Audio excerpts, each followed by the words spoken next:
Falcon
9.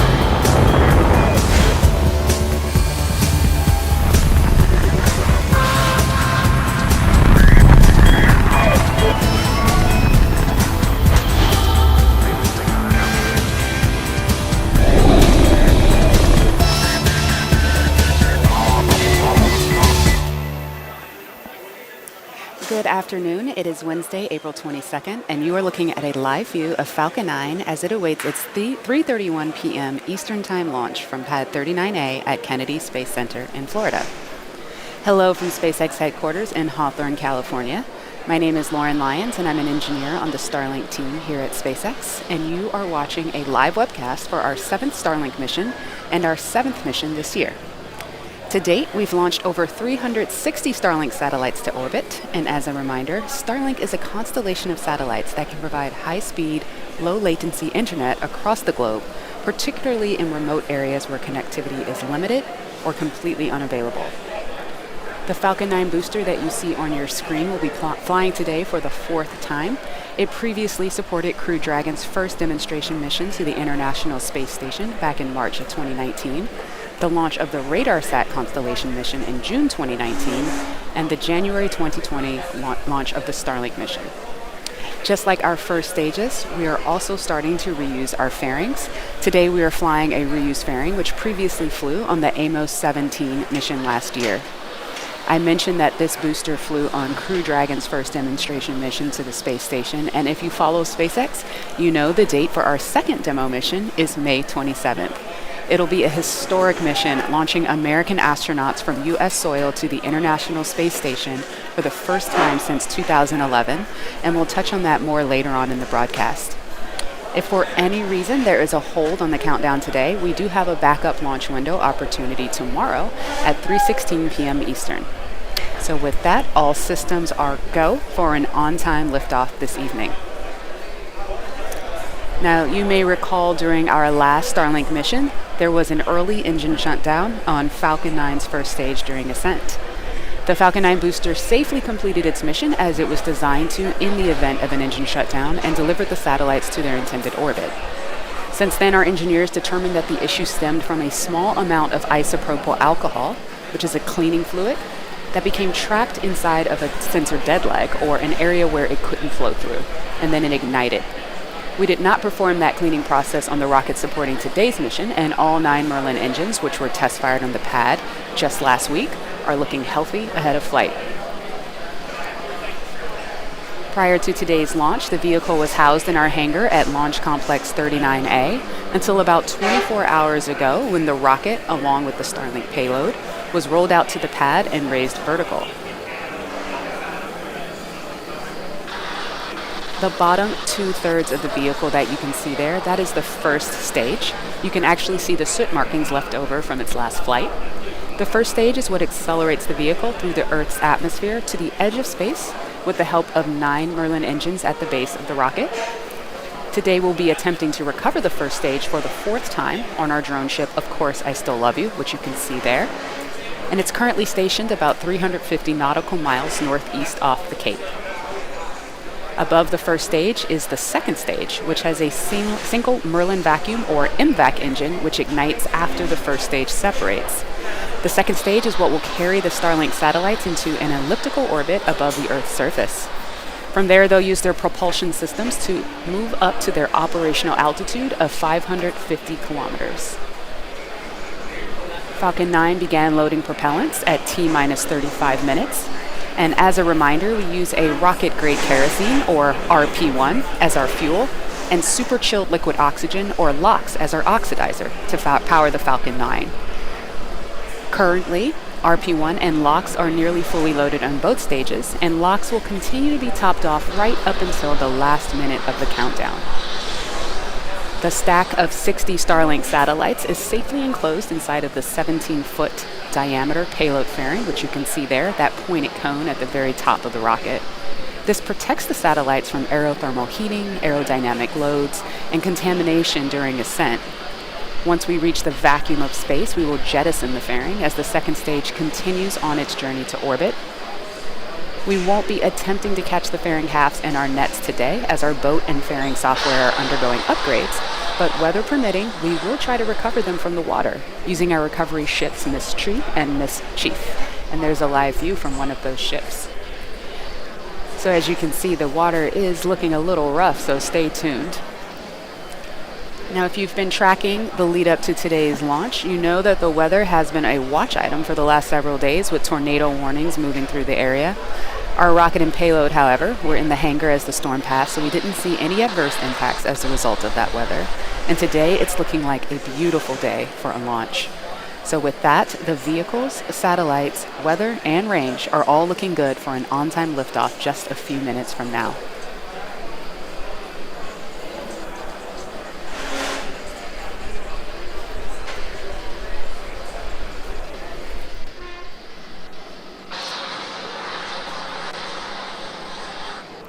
As I mentioned at the top of the webcast, SpaceX and NASA are now targeting May 27 for Falcon 9's launch of Crew Dragon's second demonstration mission, or Demo 2 as we like to call it. This will be the first time that a commercially built spacecraft will launch people to the space station, and the first time in nearly 10 years that the U.S. has launched astronauts into space from U.S. soil. Demo 2 is an end-to-end flight test from launch to docking to splashdown, and it is the final major milestone for SpaceX's human spaceflight system to be certified for NASA for operational crew missions to and from the International Space Station. Bob Behnken and Doug Hurley will be the first 2 NASA astronauts to fly aboard Crew Dragon after completing countless hours of training, both at SpaceX and at NASA's training facilities. Both the spacecraft and the launch vehicle are at the Cape and undergoing preparations, and as you may have seen on social, Falcon 9 is getting a special paint job for the Demo 2 mission. That's right, NASA has brought back the famous worm logo. As you can see the logo painted on the Demo 2 Falcon 9 booster in this picture. The worm was brought back to mark the return of human spaceflight on American rockets from American soil with the Demo 2 mission. Once Demo 2 is complete, and the SpaceX and NASA teams have reviewed all the data for certification, NASA astronauts Victor Glover, Mike Hopkins, Shannon Walker, and Jackson astronaut Soichi Naguchi have been assigned to fly on Dragon's first 6-month operational mission, which we are calling Crew 1 and are targeting for later this year. So we are currently just over 4 minutes away from liftoff, and Falcon 9 is moving into the final stages of the countdown. The first and second stages are nearly fully loaded with 1 million pounds of kerosene fuel and liquid oxygen.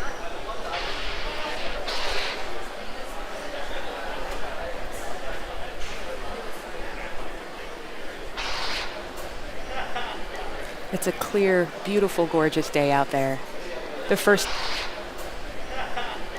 It's a clear, beautiful, gorgeous day out there. The first stage should finish prop loading at T-minus 3 minutes, and the second stage at T-minus 2 minutes. And as I mentioned earlier, liquid oxygen is going to continue to top off up until just before liftoff. At T-minus 60 seconds, be sure to listen for the call out that Falcon 9 is in startup. That means that the rocket's autonomous internal flight computers have taken over the launch countdown. The Starlink payload continues to be healthy. The Falcon 9 team is tracking no issues on the rocket. Weather is looking really good, and the range is green for launch. So with all that, let's just sit back and listen in to the last few minutes of the countdown.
Stage 2 Lockswood is closed out.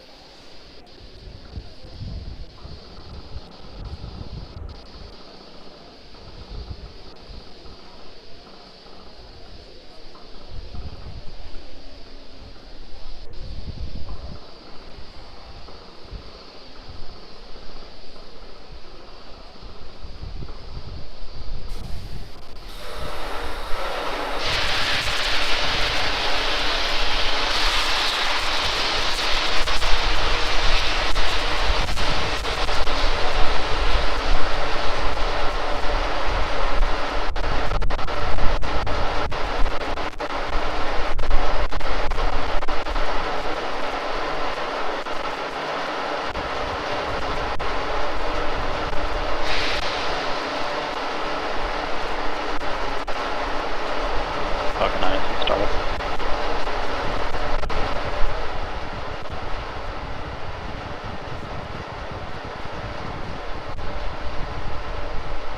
LD is go for launch.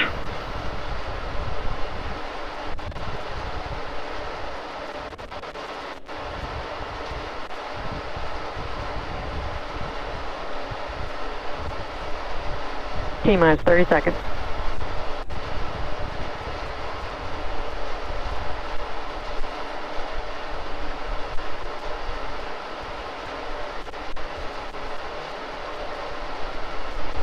T-minus 15 seconds. 10, 9, 8, 7, 6, 5, 4, 3, 2, 1, 0. Ignition. Liftoff.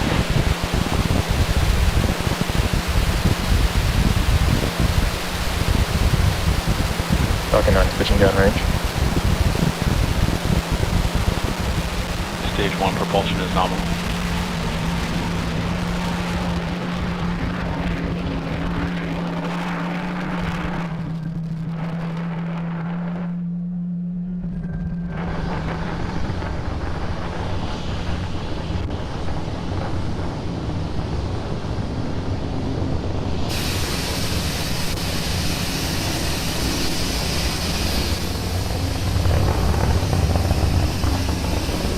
Power and telemetry nominal. As you can see, Falcon 9 has had a successful liftoff from pad 39A. Moments ago, we throttled the engines down and we'll throttle back up just in a second for preparation for Max Q. Max Q stands for maximum aerodynamic pressure, which are the highest stresses that the vehicle will see during ascent.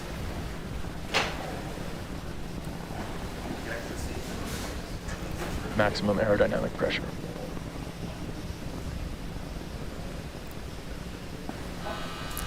Now coming up in about a minute, we will have 3 events happening back to back. First is main engine cutoff, or MECO. This is where all 9 M1D engines will shut off to slow the vehicle down in preparation for the second event, which is stage separation.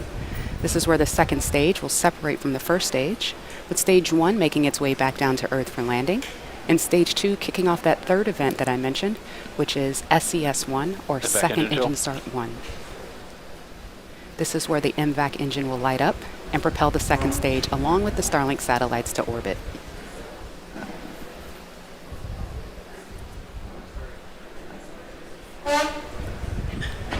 Expecting MECO to occur in about 30 seconds.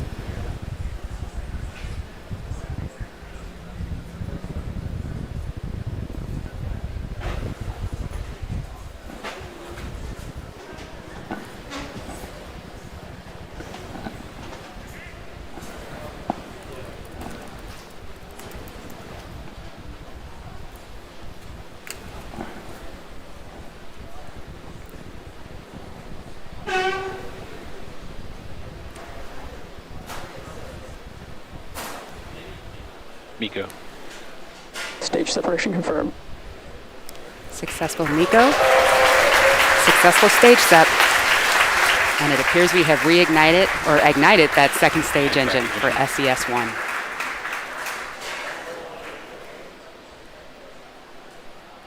Now we're just a few seconds from fairing deploy. Again, this fairing has flown before on a previous mission.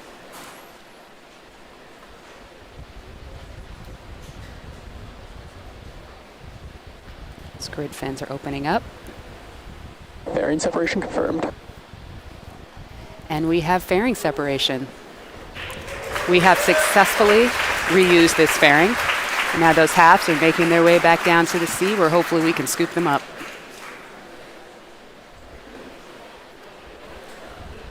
So on the left side of your screen, you have stage 1, which is making its way down to the drone ship. And on the right, you have stage 2, that MVAC engine burning with 250,000 pounds of thrust. The grid fins appear to be fully deployed at this point. Now, while stage 2 continues on with the primary mission, stage 1's got its own plans. It's going to execute 2 burns prior to landing. The first is the entry burn. That's where we will reignite 3 of the M1D engines, which will help slow the stage down as it re-enters the upper part of the Earth's atmosphere. Shortly thereafter, we'll have a second burn, which we call the landing burn. This is a single engine burn that brings the vehicle's velocity down rapidly in order to land safely on the drone ship. At the same time, during that burn, you'll see the landing legs that are currently folded up along the side of the rocket are going to deploy.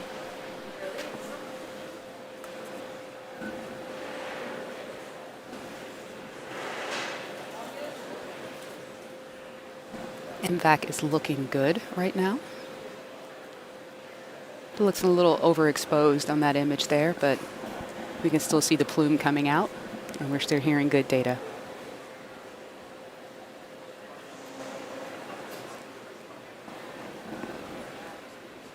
So while we're 2 minutes away Stage from 2 is entry on normal burn, trajectory. just a note on these Starlink satellites, these 60 will be joining the constellation that's already on orbit. As we mentioned, we've launched more than 360 satellites.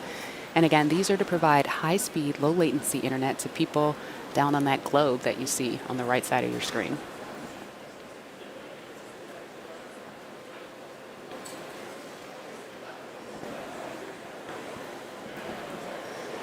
The MVAC engine on stage 2 is at full power and on a nominal trajectory.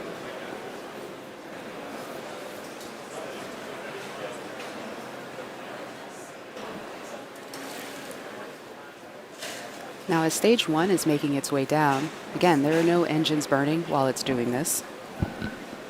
It's basically coasting, using the grid fins to steer, and you can see those white puffs occasionally. That's cold nitrogen gas that is being used for attitude control, part of our ACS system, or attitude control system.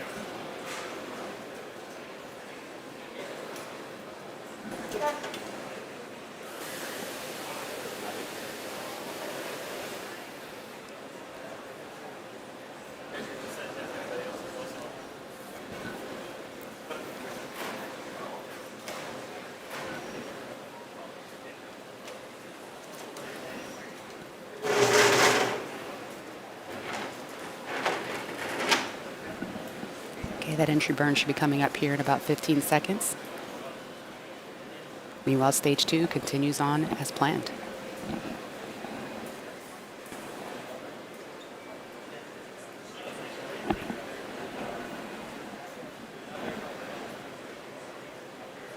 Stage 1, entry burn, startup. Stage 1 FTS is safe. This burn goes for about 20 seconds.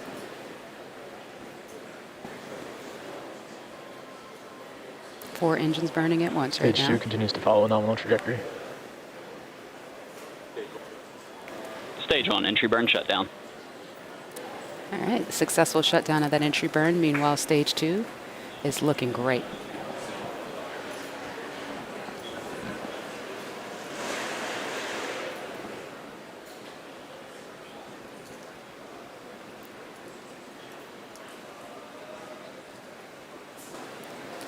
All right, full screen shine here.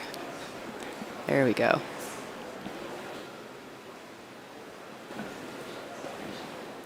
Now this burn on stage 2 is going to continue up until you hear the call out of SECO 1, or second engine cutoff 1. You're going to hear that pretty quickly after landing. Stage 1, entry transonic.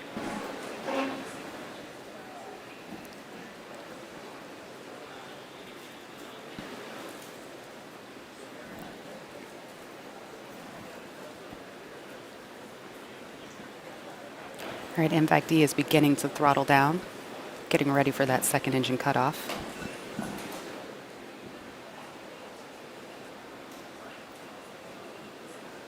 Stage 1, landing burn, startup. Entering terminal guidance. All right, that landing burn has started. Let's see if we can see the plume in the view from the drone ship.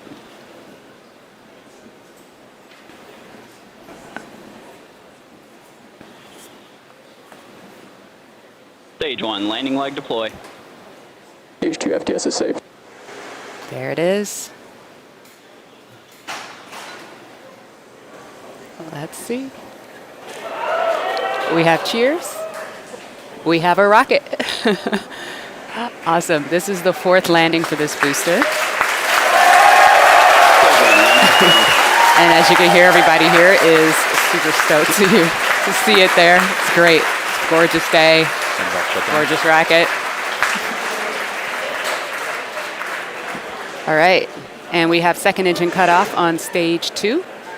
And we are in a good orbit as well. Nominal orbital insertion. All right, so now stage 2 is going to coast in this orbit for a few minutes, and during this time, the stage will actually start to Otherwise, spin around keep its central expecting. axis, which gives the Starlink satellites the momentum that they need in order to space themselves out over time after they deploy. We're going to take a quick break and come back here at T plus 14 minutes. Nice and Finland.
Getting payload spin up.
Welcome back to the webcast for Bermuda Starlink. expected.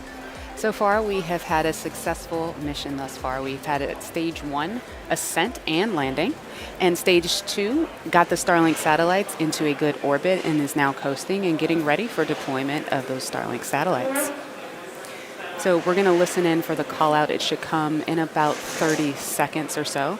We won't be able to see that right at that moment. We'll cut to the shot of the satellites deploying a little bit later, but in about 20 seconds we should hear the call out.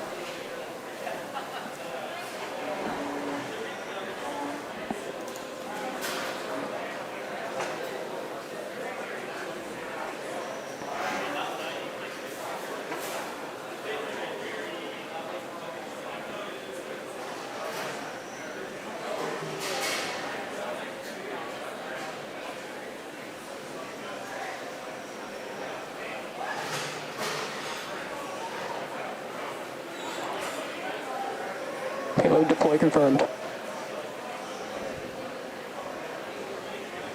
Okay, we just heard the call out for payload deploy. Now, as the satellites begin to separate over time, they're going to open up their solar array, and over the next, oh, there they go. All right, that's those 60 Starlink satellites. Look at that cool glow around them. Wow. Now, shortly after, as I was saying, after just coming up in the next, few hours or so, we're going to see the solar arrays deploy. And over the next days and weeks, the satellites will begin to distance themselves away from one another and use their onboard ion thrusters to make their way to their operational orbit of 550 kilometers. Sorry, that image just is always so beautiful and catches me each time. Now, with that, it brings our webcast to a close. We'd like to thank the 45th Space Wing for providing range safety today and the FAA for licensing today's launch. You can follow our website and social media platforms for updates on our next missions and milestones. So until next time, be well, and we'll see you next launch.